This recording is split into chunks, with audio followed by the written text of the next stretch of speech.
कांग्रेस प्रदेश प्रमुख शक्तिसिंह गोहिलનું નિવેદન કહ્યું કામ પૂર્ણ થયું ન હોય તે મંદિરની પ્રાણ પ્રતિષ્ઠા અયોગ્ય રામના નામે મત મેળવવા ભાજપની રેલી રામ મંદિર આમંત્રણ અસ્વીકાર મુદ્દે હેમાંગ રાવલનું નિવેદન કહ્યું ધર્મ અને લાગણીઓ સાથે કોઈ પણ રાજકારણ ન હોય આગામી દિવસોમાં હું પણ અયોધ્યા જઈશ રામ મંદિરના મુખ્ય પૂજારી સત્યેન્દ્ર દાસે કોંગ્રેસના નિર્ણય અંગે આપ્યું નિવેદન કહ્યું રાજનીતિ કોંગ્રેસનું બહાનું અમે તો આમંત્રણ આપ્યું છે आमंत्रण अस्वीकार मुद्दे कांग्रेस पर प्रहार करता स्मृति ईरानीए कहूं राम विरोधी चेहरो देशनी सामे आव्यो कांग्रेसे आमंत्रणनो अस्वीकार कर्यो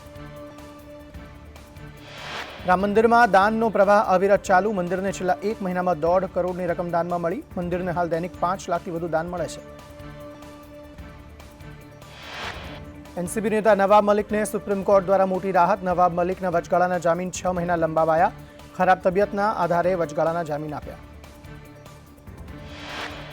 वडोदराમાં પાલિકાના વ્હીકલ પુલના 350 થી વધુ કર્મચારીઓની હડતાલ સમયસર પગાર ન મળતા હડતાલ પર ઉતર્યા આર્થિક ભીંસમાં ભાજપ નેતા અબ્બાસ અલી ભુરાણીએ ઝેરી દવા પી કર્યો આપઘાત અબ્બાસ અલી ભાજપના લઘુમતી મોરચાના પૂર્વ ઉપપ્રમુખ હતા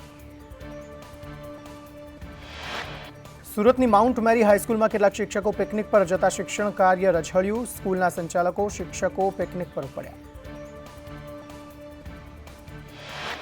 સિંહોની ઇનફાઇટનો એક વિડીયો વાયરલ વીડિયો સાસણ ગીરનો હોવાનું અનુમાન સિંહોની લડાઈનો વિડીયો સોશિયલ મીડિયામાં વાયરલ